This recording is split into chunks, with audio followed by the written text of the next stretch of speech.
De retour dans l'Africa Newsroom, nos éditorialistes Daouda Tal et Malika Cher sont toujours avec nous. Yamadou Silla, le coordinateur de la diaspora sénégalaise de France, vient à l'instant de nous rejoindre. Monsieur Silla, bienvenue parmi nous. Merci. Et tout de suite, c'est le dossier du jour.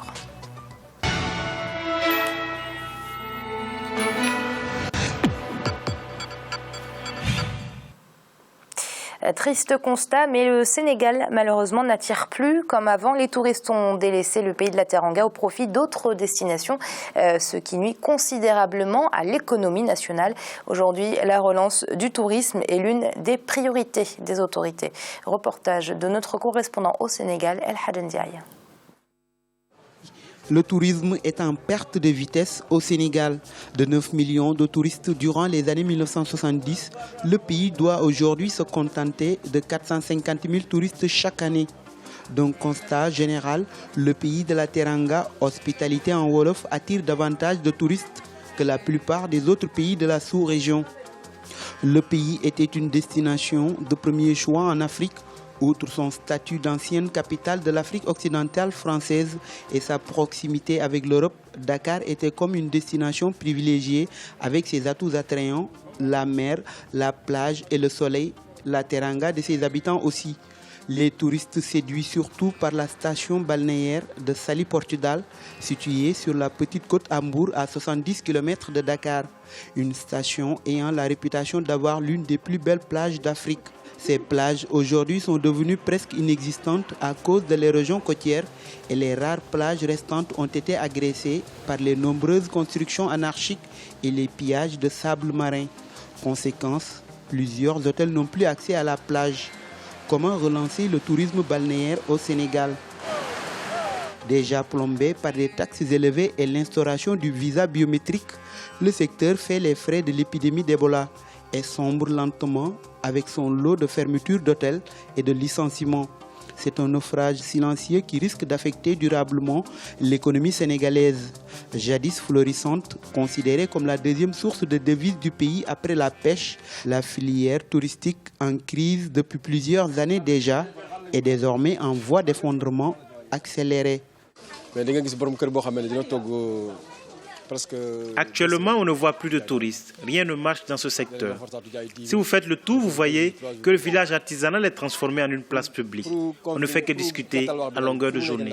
On reste 3 semaines sans voir un touriste. Parfois, sur ces 3 semaines, on ne vend que 10 000 francs d'objets. Si on est là, c'est parce qu'on n'a pas d'autre chose à faire. Maintenant, nos seuls clients, ce sont les quelques rares Sénégalais qui viennent de temps en temps. Certains jugent la destination Sénégal trop chère. On estime à 1 500 € la semaine en demi-pension pour un touriste alors qu'il peut profiter de la même offre pour 300 € au Maghreb. Autre reproche, la mesure de réciprocité des visas. Depuis le 1er juillet 2013, un visa biométrique a été rendu obligatoire pour les ressortissants de plusieurs pays du monde. Nous avons pris une mesure totalement inadéquate, c'est-à-dire le fait d'imposer des visas biométriques. En fait, ce n'est pas le problème du visa, mais c'est le problème du visa biométrique. Le problème du visa biométrique impose aux clients le déplacement au niveau des consulats. On perd du temps, ça fait des frais supplémentaires. On est obligé de revenir pour récupérer également le visa, ce qui fait qu'un coût supplémentaire, des difficultés additionnelles. Ce n'était pas vraiment les meilleures solutions pour relancer la destination. Nous parlons de visa. Pourquoi? C'est aberrant. Moi, j'ai dit que le gouvernement ne doit pas prendre une mesure sur un produit aussi fragile que le tourisme, sans pourtant consulter les professionnels. À cela s'ajoute la hausse des taxes aéroportuaires, ce qui fait que le tourisme est en nette régression au Sénégal. Mais aujourd'hui, on ne peut même pas parler de régression, il faut parler de marasme, parce qu'entre-temps, le virus Ebola est passé par là. Entre-temps, il y a eu la récession économique en Europe, qui est quand même le principal marché émetteur sur le Sénégal. Cette récession a modifié les habitudes de consommation. Les gens qui avaient l'habitude d'aller plus loin pour leurs vacances, maintenant réfléchissent, n'est-ce pas, avant de voyager, parce que les coûts, par ailleurs, étant devenus, je veux dire, un facteur dans le choix de la destination, l'instauration du visa également représenté un surcoût supplémentaire qui a définitivement achevé, n'est-ce pas, de faire tomber le tourisme, n'est-ce pas, dans un état de sinistre, je veux dire, aujourd'hui, constaté par tous. Avec 100 000 postes directs et indirects, le tourisme est le deuxième secteur pourvoyeur d'emplois après l'agriculture. Il représente 7% des richesses nationales. Aujourd'hui, la relance du tourisme est devenue une préoccupation des autorités sénégalaises. C'est pour cela que le chef de l'État Macky Sall, au cours de sa tournée économique dans la partie sud du pays, a pris de nouvelles mesures. Il a proclamé à Ziguinchor la Casamance zone de priorité nationale touristique. Le président de la République a aussi promis des exonérations fiscales sur 10 ans en faveur des promoteurs touristiques opérant ou voulant investir dans la région.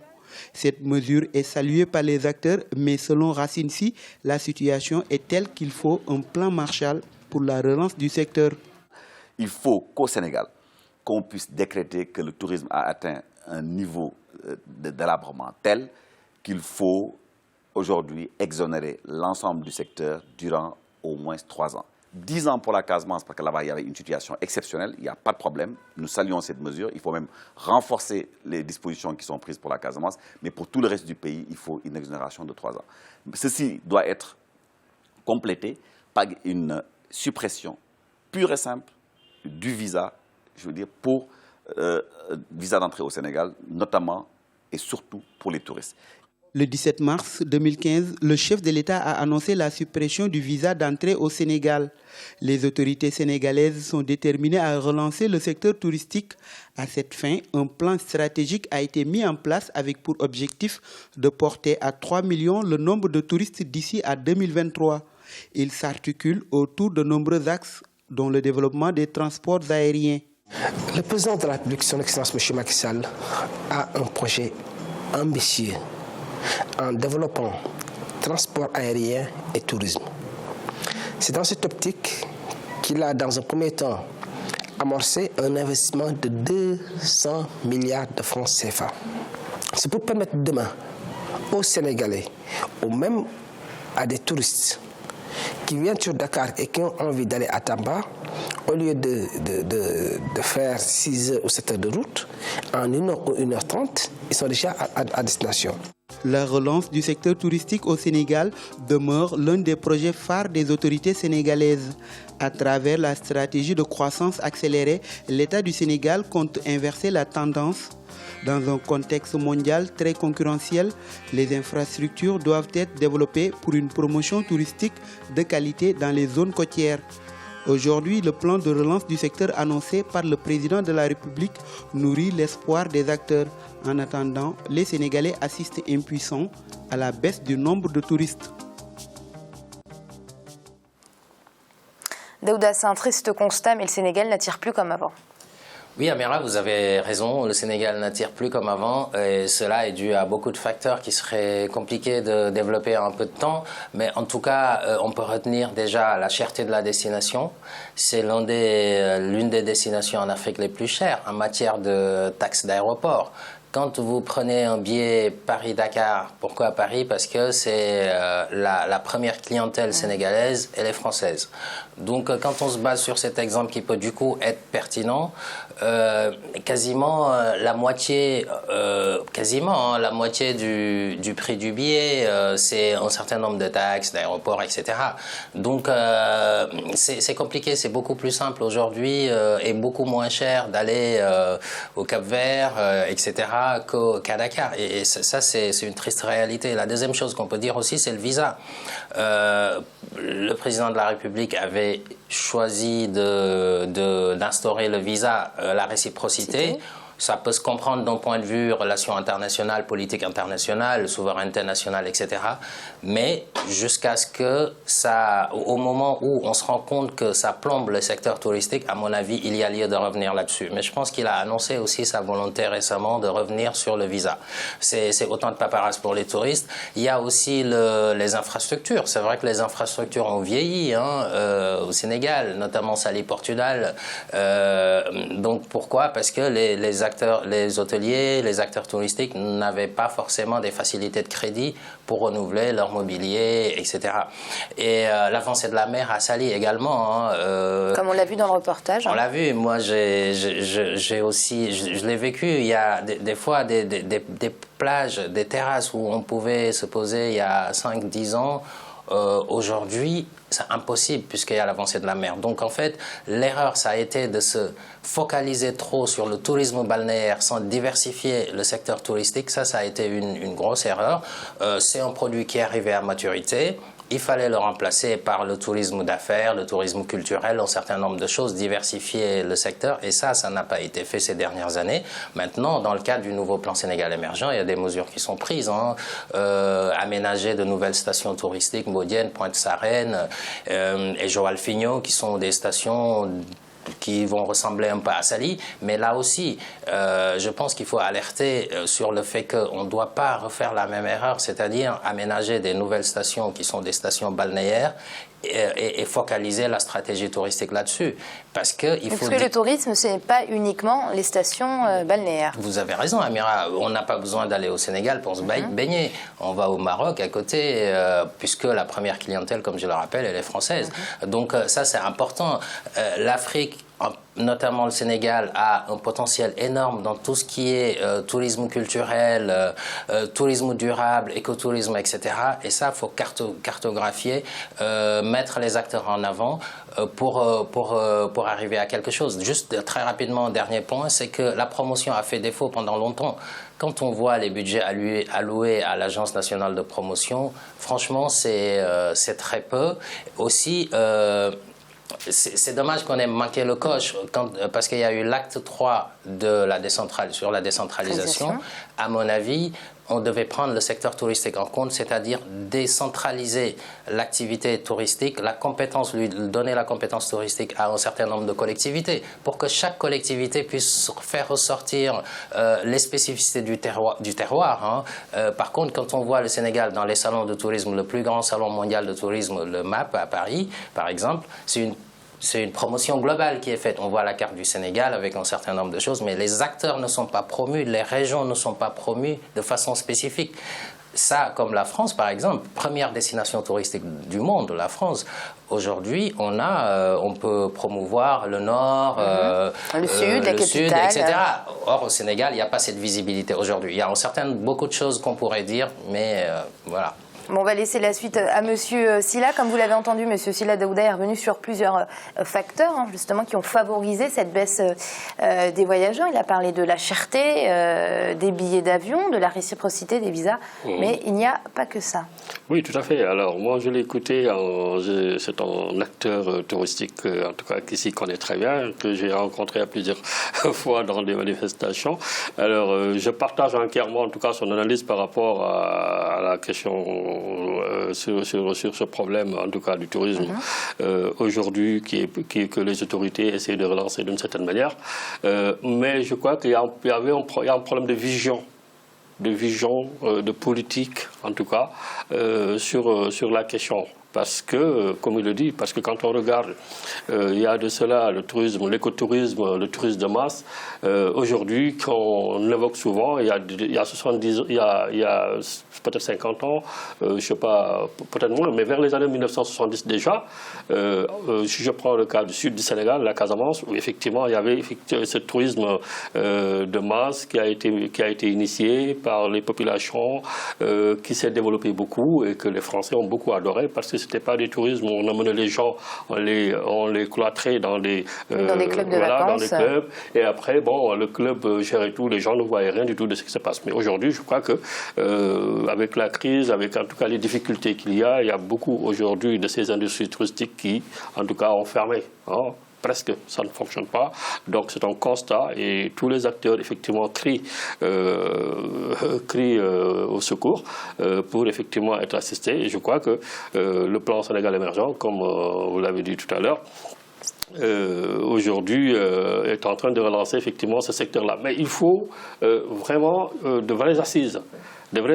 Et qu'on implique tous les acteurs. Parce qu'aujourd'hui, je crois que l'avenir du tourisme au Sénégal, le Sénégal a des avantages considérables en matière de tourisme, parce que sa proximité avec l'Europe, le fait que le Sénégal est beaucoup ensoleillé, le fait qu'il dispose en tout cas beaucoup de kilomètres, des centaines de kilomètres en tout cas de côtes maritimes, je crois que tout ça, c'est des facteurs extrêmement intéressants que le gouvernement du Sénégal, à un moment donné, doit arrêter peut-être de faire de la politique politicienne. Parce qu'après moi, je sais qu'au Sénégal, ça parle beaucoup, il y a beaucoup d'effets d'annonce et cela est tellement révélateur. Ça, c'est pas que sénégalais, je vous rassure. Mais en fait, pour le cas du Sénégal, c'est quand même intéressant parce que je vous donne une anecdote par rapport à ça. Quand il y a monsieur disait qu'en fait, au Sénégal, on ne travaille pas 10 heures hebdomadaires. Le Sénégalais ne travaille pas 10 heures. Donc, vous voyez, c'est très révélateur sur le fait que ça fait trop de bruit, trop d'annonces, mais dans la réalité, les gens ne travaillent pas.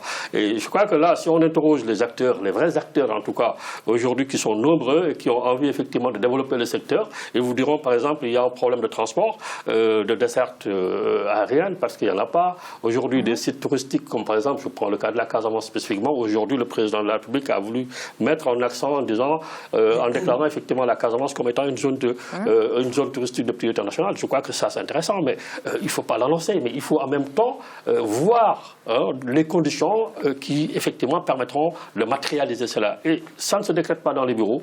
C'est effectivement en allant sur le terrain, en mettant les acteurs à contribution. Je crois que c'est autour de ces acteurs-là qu'effectivement des idées vont émerger. Et je partage le dernier point que vous avez souligné, qui me paraît extrêmement important dans le cadre de la centralisation.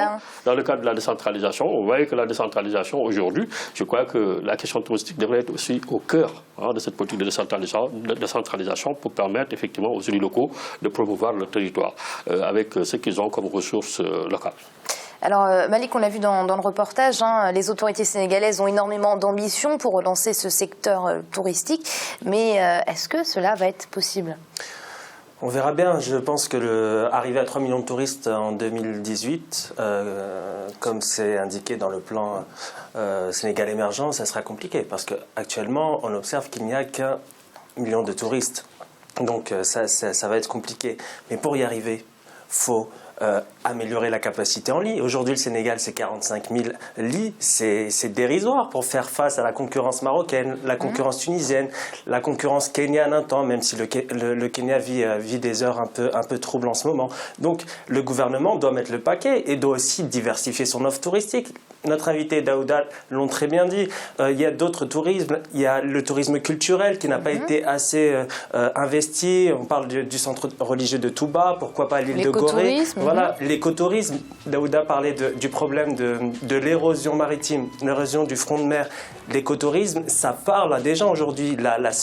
Sensibiliser les gens aux paramètres environnementaux, c'est très important. Et encore, il y a aussi le Sénégal oriental qui mérite d'être aussi développé parce qu'on a toujours, l'État a toujours cette volonté de développer la côte, mais aussi le Sénégal oriental. Il y a des choses à voir, il y a des réserves incroyables de ce côté-là. Donc, il faut que le Sénégal arrive à diversifier ses offres touristiques. Autre chose, ils l'ont rappelé parce qu'ils ont été très global et très précis en même temps. Il y a aussi ce manque de communication de l'État sénégalais. Oui. Mais allez sur Internet, mettez Sénégal Tourisme. Est-ce que vous avez l'Office national du tourisme sénégalais qui est mis en avant? Non.